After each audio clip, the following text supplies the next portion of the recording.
At the end of August, we made a video talking about how we sprout grains for our chickens and how for us it's become a really straightforward process. I won't go into great detail in this video on that process. I'll link here to that in case you're interested.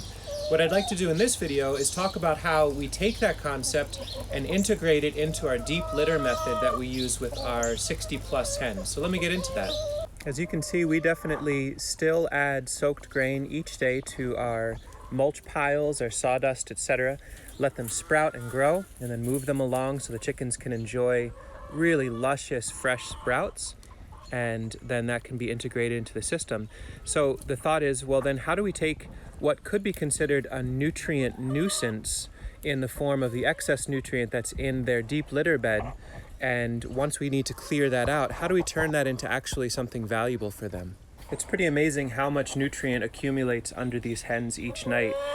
I need to add some hay today, but this is within one day, maybe it's two, that there's that much poop underneath this roost. Now we could definitely clean this out every single day, but that's a lot of effort. So we found that by adding hay over it every day or every other day, that gives us a few weeks where it can build up, create a little bit of warmth, and until there's any sort of smell, we just let that happen and then we clear it out wholesale.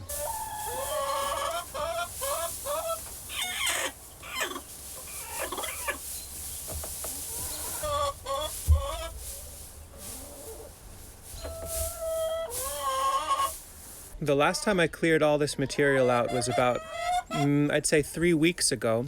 Let me show you what's happened to that since. If you can imagine, about 3 weeks ago, there was just a nice big pile of dry and maybe a little bit stinky bedding. The ammonia levels had gotten where it's definitely time to clear it out, and so we did. And that sat there for about a week, and then we got one good rain. And at that point, what I did is added a bunch of soaked grain to that pile, and that started to sprout. And as the chickens kicked it apart, I piled it up, they kicked it apart, and now here we are a few weeks later. This is their bedding, mixed with a little bit of wood chip and a little bit of sawdust just to absorb any excess nutrient. And this is what it looks like a few weeks later. Let me dig into that.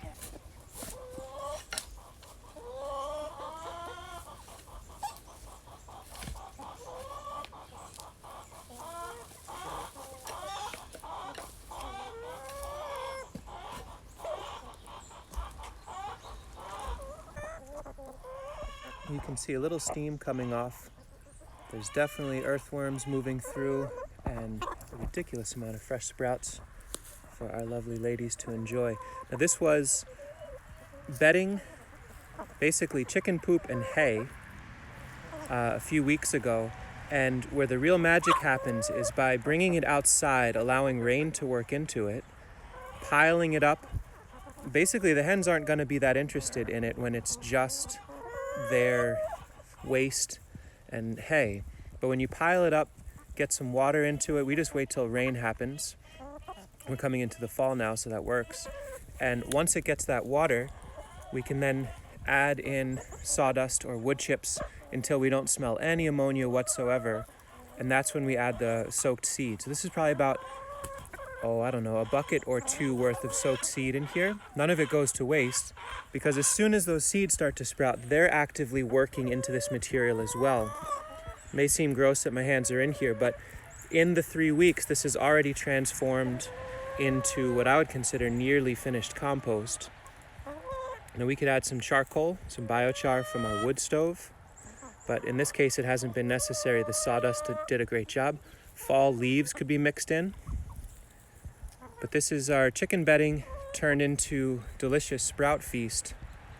By bringing it outside, letting rain and the elements work on it, piling it up and getting soaked seed, that's the critical part, into the mix.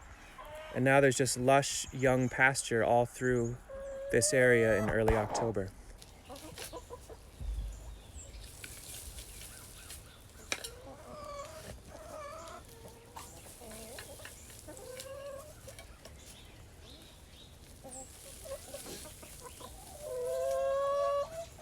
What a pleasant scene. Beautiful smell. It smells like woodland soil now. I think a lot of the bacteria that is in their gut flora to begin with helps with digestion, but only if there's air and the right amount of carbon. So when in doubt, add more bulking carbon, more leaves, more sawdust, more wood chips, whatever you've got. But add those soaked seeds so it can start turning into something pretty magical. We'll pile this up once or twice more. We'll let them work through the majority of the sprouts, and then we can put this into wheelbarrows and integrate it into our composting pipeline. Love to hear from you folks. What do you think about this? You do something similar? Any concerns? Let us know.